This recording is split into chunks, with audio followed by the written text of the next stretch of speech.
Assalamualaikum warahmatullahi wabarakatuh.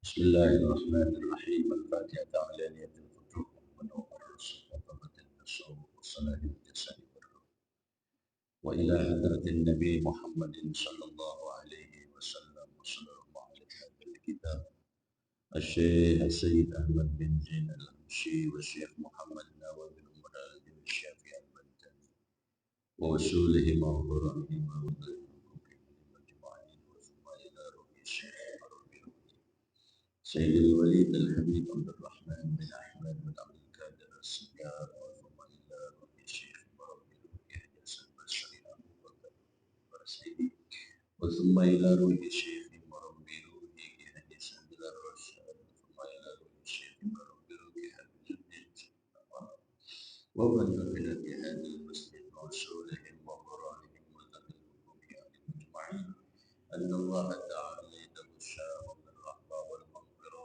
وينفعنا بأسرارهم وأنوارهم وعلومهم ونفحاتهم وبركاتهم في الدين والدنيا والآخرة. الفاتحة.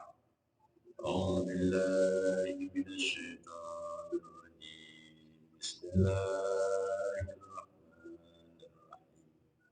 الحمد لله رب العالمين الرحمن الرحيم مالك يوم الدين إياك نعبد وإياك نستعين اهدنا الصراط المستقيم صراط الذين أنعمت عليهم غير المغضوب عليهم ولا الضالين. رب اغفر لي ولوالدي آمين. بسم الله الرحمن الرحيم. اللهم صل على سيدنا محمد الفاتح لما أغلق الخاتم لما سبق الناصر الحق بالحق والهادي إلى صراطك المستقيم وعلى آله وصحبه حق قدره داره العظيم. اللهم أخرجنا من ظلمات الوهم وأكرمنا بنور وافتح علينا بمعرفة العلم أخلاقنا بالحلم وسهل لنا أبواب فضلك وانشر علينا من خزائن رحمتك يا أرحم الراحمين. Silakan dibuka kitab Ar-Risalah Al-Jami'ah, ada di halaman 21, 4 baris dari bawahnya.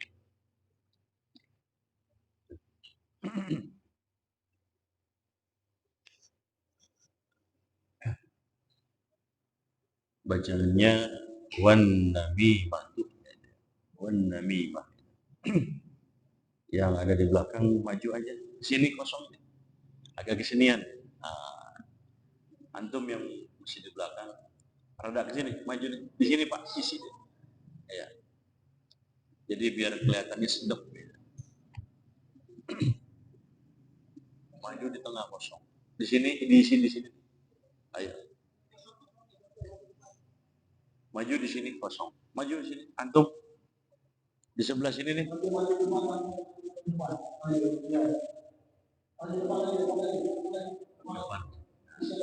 Ayo nih depan. Kita ngaji cuma denger doang, jadi nggak suruh baca. Jiping, ngaji nguping gitu. Ya. Bismillahirrahmanirrahim. قال رضي الله عنه قال النبي صلى الله عليه وسلم والنميمة واليمين الكاذبة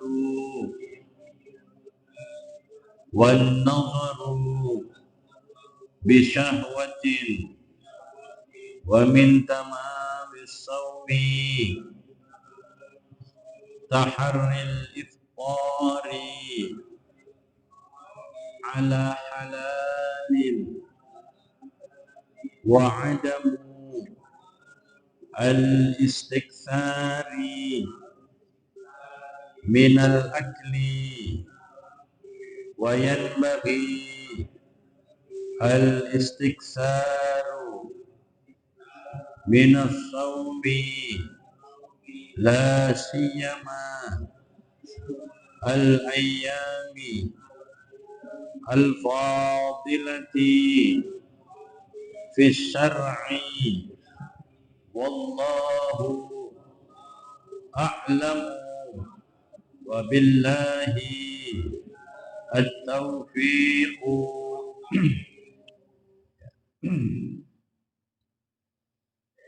بسم الله الرحمن الرحيم. الحمد لله رب العالمين والصلاة والسلام على أشرف الأنبياء والمرسلين وعلى آله وصحبه أجمعين.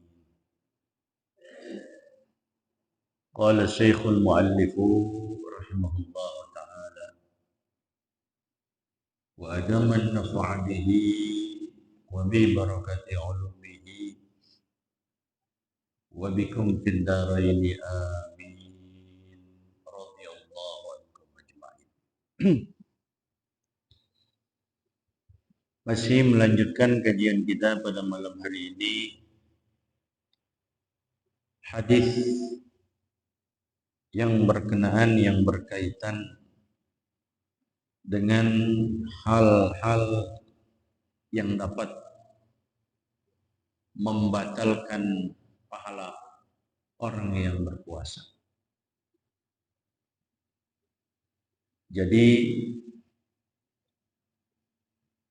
orang yang berpuasa itu bisa jadi pahalanya kosong, pahala berpuasanya tidak ada nilainya, tidak diberikan pahala oleh Allah Subhanahu wa taala kalau dia tidak memperhatikan puasanya. Ada yang dapat membatalkan pahala puasa dan juga dapat membatalkan puasanya itu sendiri. Namun pada hadis Nabi kita Nabi Muhammad sallallahu alaihi wasallam ada beberapa hal yang dapat membatalkan, dapat menggugurkan pahala orang yang sedang berpuasa. Yudhibna thawabas shaim, bisa menghilangkan, bisa menggugurkan pahala orang yang berpuasa. La sauma nafsah, puasanya sih nggak batal, tapi pahalanya kosong. Ini yang Nabi sampaikan, yang telah kita bahas kemarin. Khamsun yufattirnas shaima. Ada 5 hal yang dapat membatalkan pahala puasa kita. Yang pertama, kata Nabi, al-kadhibu, dusta. Yang kedua, kemarin sudah kita jelaskan, wal ghibah. Ya, zikruka akhaka bima yakrah. Nyeritain orang lain, nyeritain teman kita, saudara kita, keluarga kita, siapapun dia orangnya, Yang sekiranya kalau dia dengar, dia nggak senang. Yang sekiranya kalau dia dengar, dia nggak suka. Maka ghibah ini dapat menggugurkan pahala puasa kita. Meskipun puasanya tidak batal, tapi pahalanya nihil, kosong. Ya. Itu yang kedua kemarin yang sudah kita bahas. Kemudian apalagi yang dapat membatalkan pahala puasa kita, yang Nabi katakan lanjutan daripada hadis ini, wan namimah, ngadu domba. Hati-hati, awas. Jangan kita menjadi orang yang provokator. Ngadu domba. As-sa'yu bainan nas bil ifsad, berusaha untuk merusak hubungan antara manusia. Gak senang kita dengan rumah tangga orang, kita adu domba. Ngomong ke istrinya begini, ngomong ke suaminya beda. Pada akhirnya jadi cekcok. Pada akhirnya jadi ribut, akhirnya putus hubungan suami istri. Putus hubungan ikatan pernikahan. Ngadu domba. Namimah. Orangnya disebut dengan nama provokator. Puasanya nggak batal, tapi pahalanya kosong. Ya. Jangan kita namimah. Tukrah li ajli saumi makruh. Dia berpuasa kemudian dia namimah, makruh, tapi min haitsu zatuha, ditinjau dari segi zatnya, yang namanya namimah tentunya hukumnya itu adalah haram, saudara. Ya. Makanya dikatakan la yadkhulul jannatan namam. Ya, Nabi katakan seperti itu.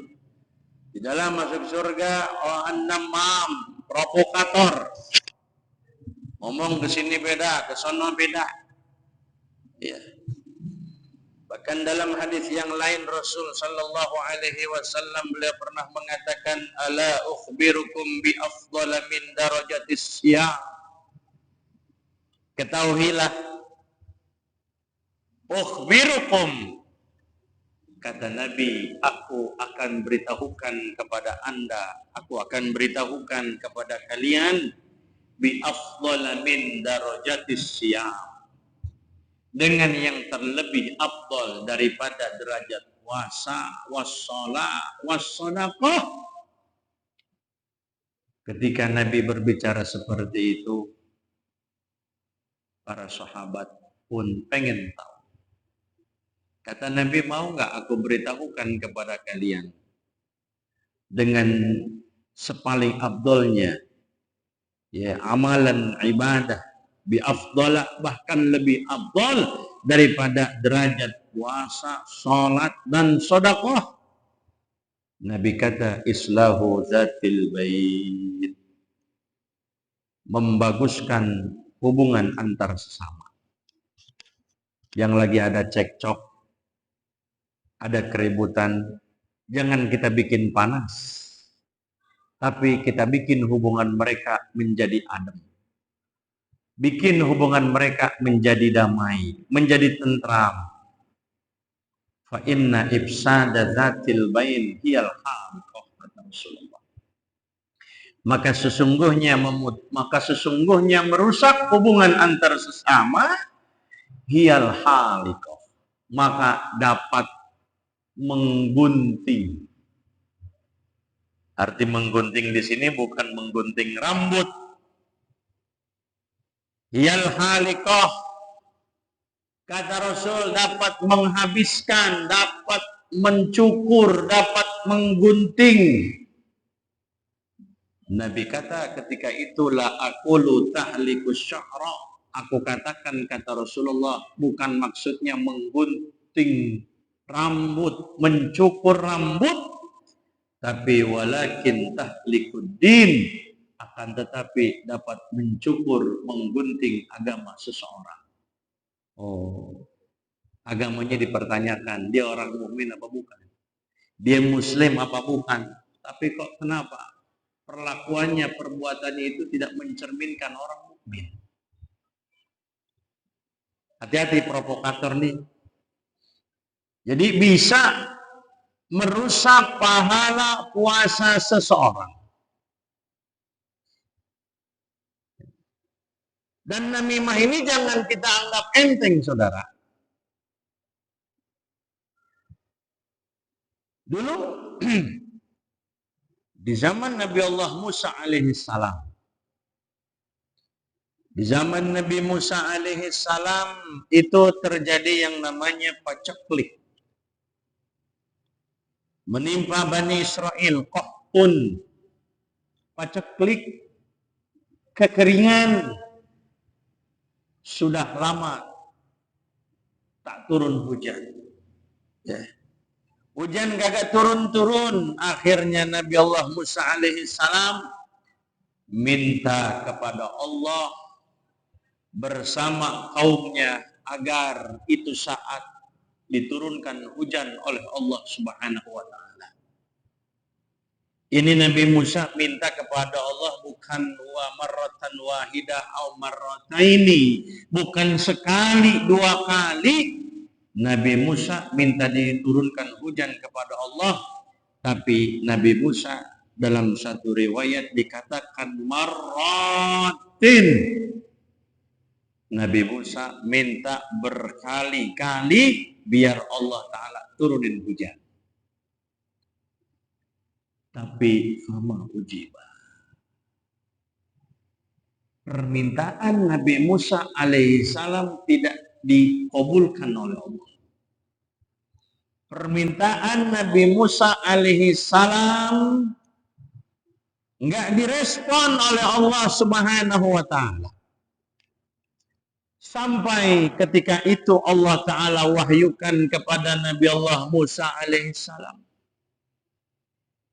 anni la astajibu laka wala liman ma'aka wa fikum namamun.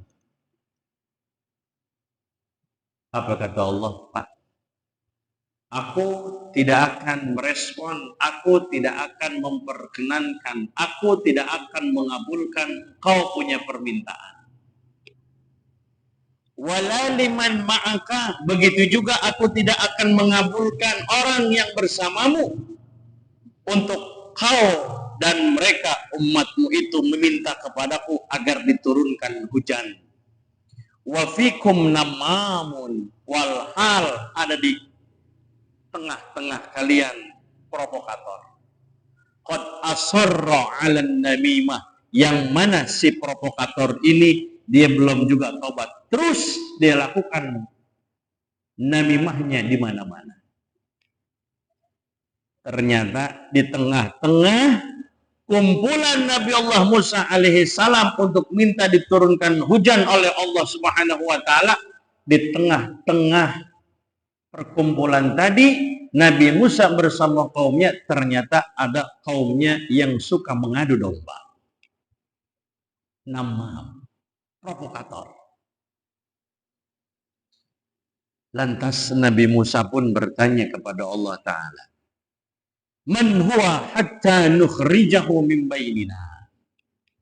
Ya Rabb, siapa gerangan orangnya? Sehingga bila mana aku telah kau beritahu bahwa di tengah-tengah kami ini bahwa si fulan provokatornya, maka hatta nukhrijahu min bainina, sehingga kami keluarkan orang tersebut berada di tengah-tengah kami. Kami akan usir orang tersebut sehingga tidak menghalangi permintaan aku kepadamu ya Rabb. Tapi sama Allah Ta'ala enggak diberitahu siapa orangnya, enggak disebut namanya siapa. Orang yang telah menjadi provokator di antara Nabi Musa alaihissalam dan kaumnya. Apa kata Allah Ta'ala? Ya Musa anhaakum 'anil namimah. Ya Musa, aku melarang kalian untuk namimah, mengadu domba.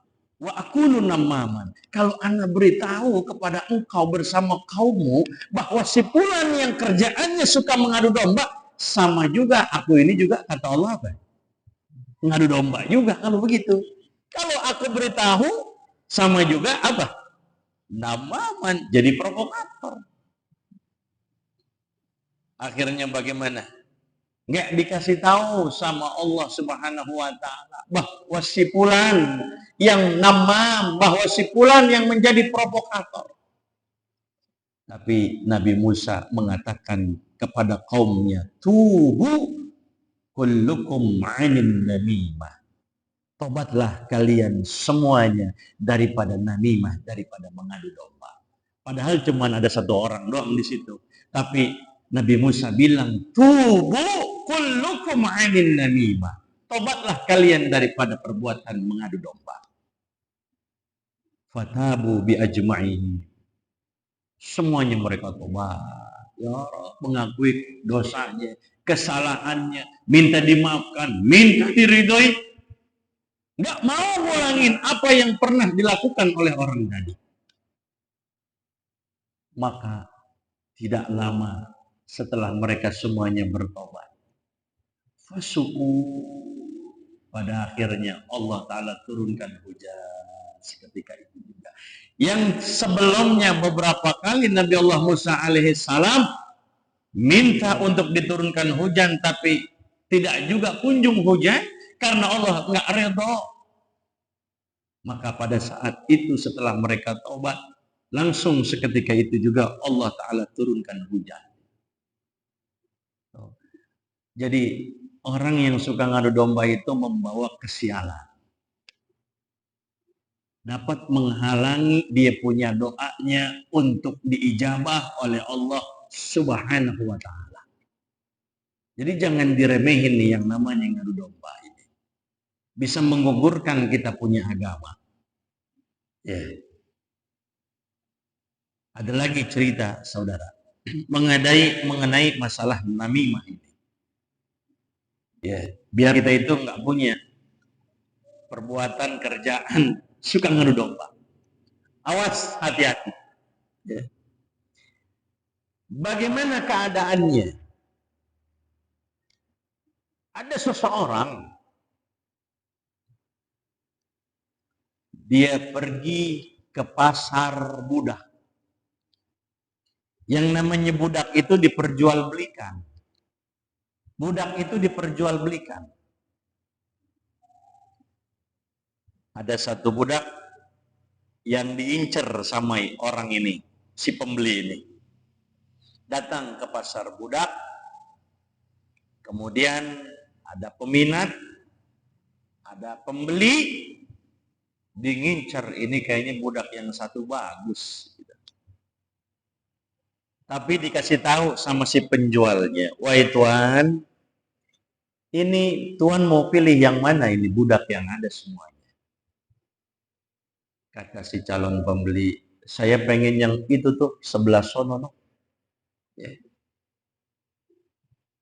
Kata si penjual, mohon maaf tuan, emang laisa fihi aibun illa annahu namam.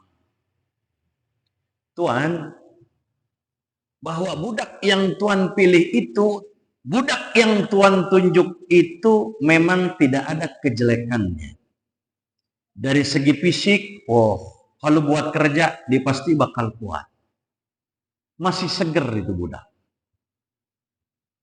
Tapi tuan mohon maaf, saya hanya memberitahukan, jangan sampai nantinya ke depannya tuan ini menyesal. Emang kenapa? Ini budak, kekurangannya, aibnya, dia itu suka ngadu domba.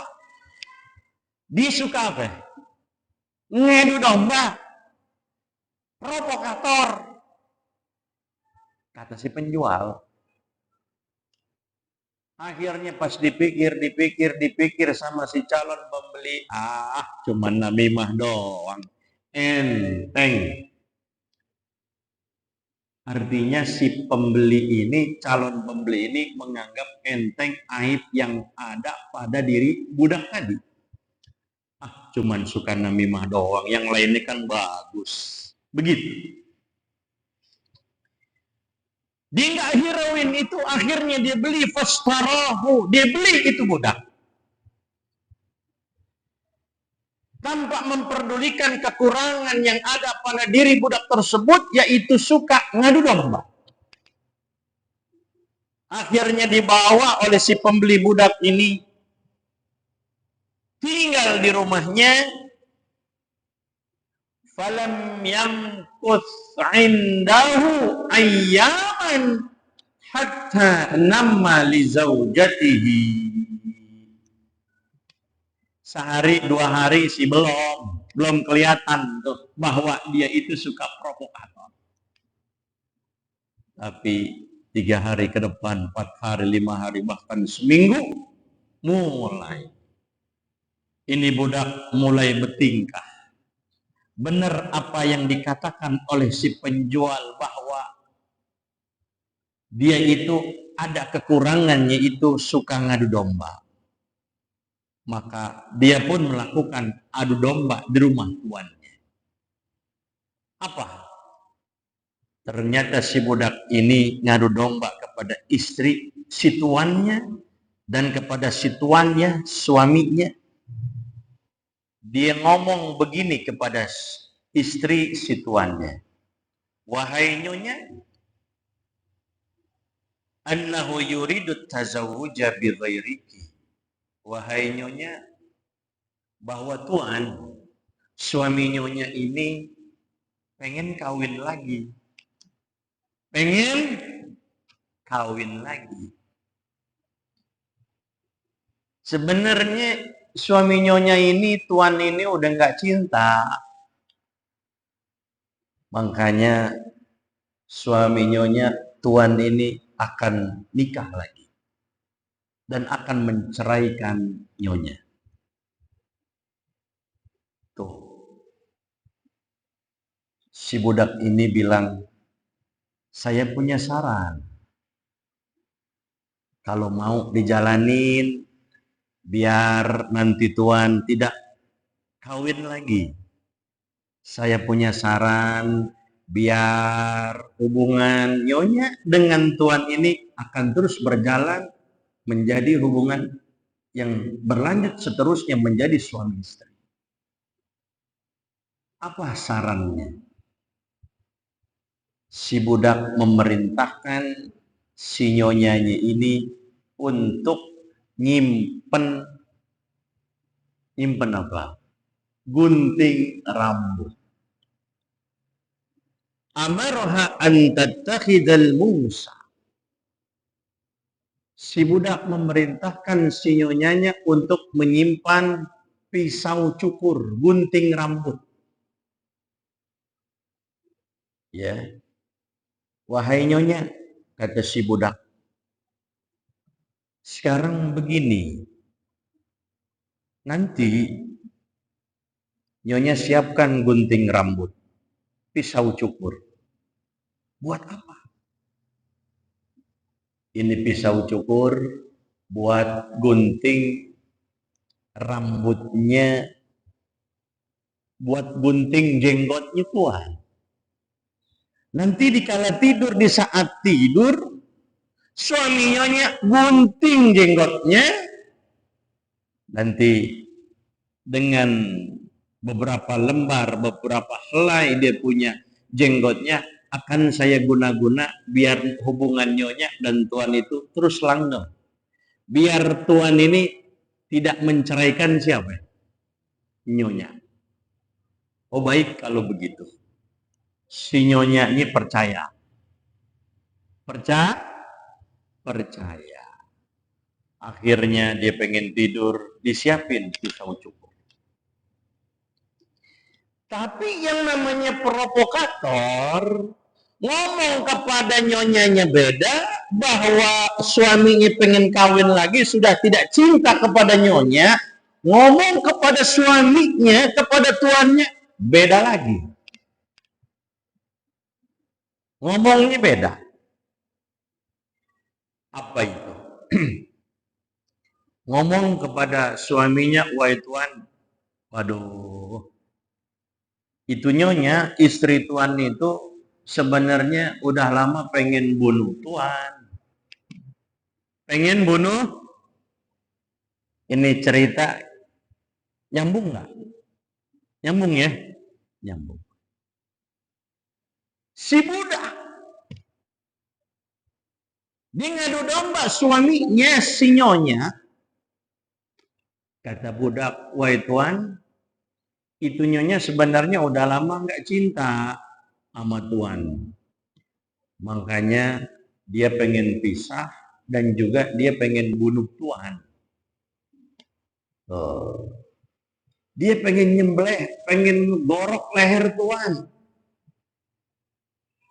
Kalau saya punya saran, biar tuan percaya bahwa istri tuan ini pengen memenggal leher tuan. Coba, tuan pura-pura tidur nanti malam. Pura-pura tidur. Untuk apa? Fatanawam litara dzalika.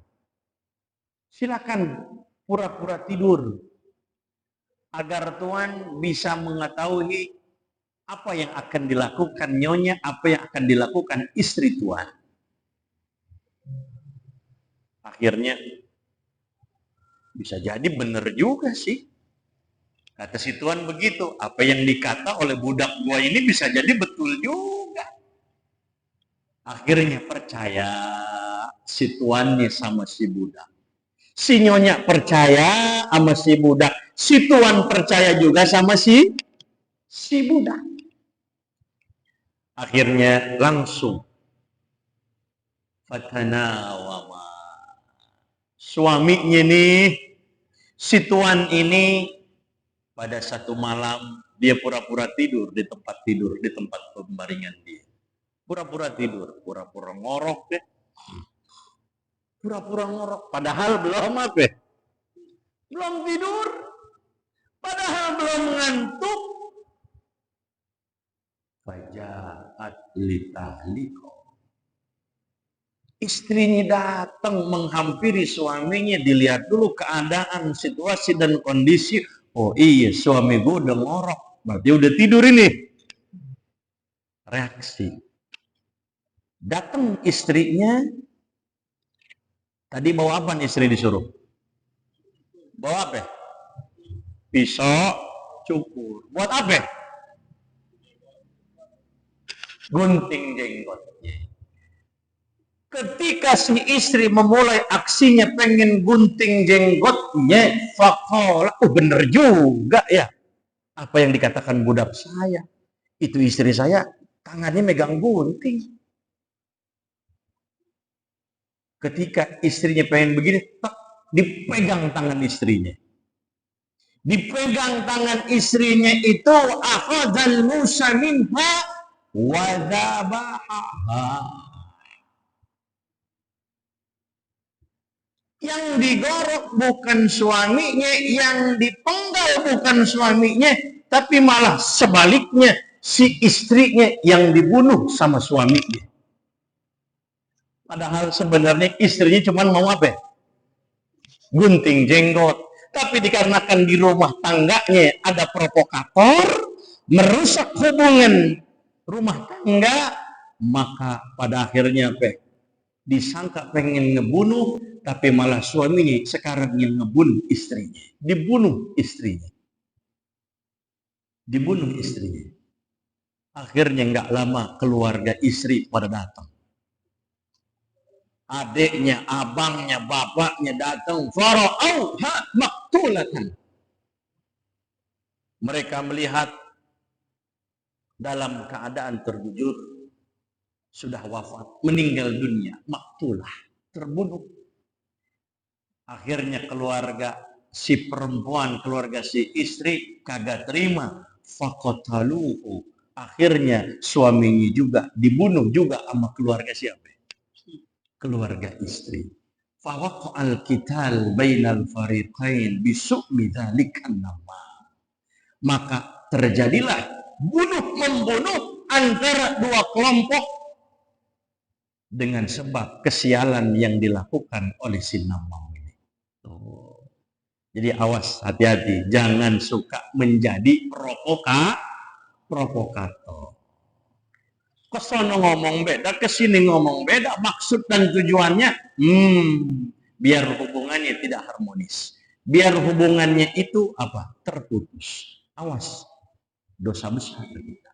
Puasa kita begitu, batal puasa kita. Tetap melakukan namimah itu hukumnya haram.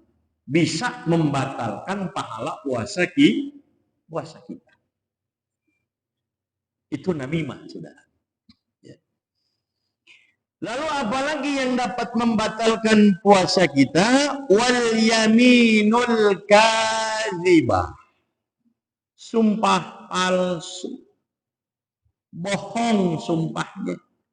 Apalagi sampai bawa-bawa nama Allah, demi Allah, wallahi, wa rasulih, demi Allah, demi Rasulullah. Berani saya sampai geledek, sampai bilang begitu dia. Awas. Ya, dikatakan la tahlif walau kunta shadiqan. Jangan suka sumpah-sumpah meskipun kita benar apa yang kita kata. Meskipun benar apa yang kita ucapkan. Jangan gampang-gampang bersumpah meskipun kau benar. Lagi dikit-dikit kita bilang wallahi, modalnya aja belum dapat, Bu. Ternyata sebenarnya apa? Untungnya udah berkali lipat. Ya. Ada orang jualan sayur. Ibu-ibu nawar. Biasa kalau ibu-ibu nawar cepat apa lama nawarnya? Bapak-bapak sama ibu-ibu cepetan mana kalau nawar, Bu? Ibu-ibu yang paham itu. Nawar apa? Ibu-ibu nawar tomat. Pagi-pagi dia pengen nyayur. Bang, berapa nih tomat?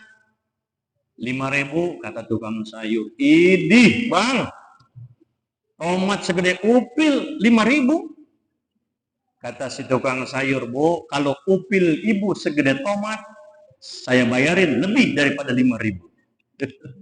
Diam tuh ibu-ibu langsung. Yaminul kadzibah, sumpah palsu bisa membatalkan pahala puasa kita.